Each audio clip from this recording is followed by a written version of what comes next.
আমাকে কি দেখছো? বলো। এখানে দেখো, হ্যাঁ। তোমার জন্য 500 টাকা অপেক্ষা করছে, দেখেছো? কর করে 500 টাকা। এখানে কি লেখা আছে বলো তো? 500 গ্রাম আলুর দাম 20 টাকা। তাহলে হাফ কেজির দাম কত?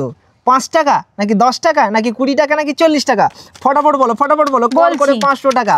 আচ্ছা, তোমার কি মনে হয়? দাঁড়াও, তুমি শুনেছো? শোনোনি? আমি বলছি 500 গ্রাম আলুর দাম 20 টাকা হলে হাফ কেজি দাম কত? এখানে অপশান আছে 5, 10, 20, 40। কোনটা হবে? 40। 40? এ 40 কি করে হলো?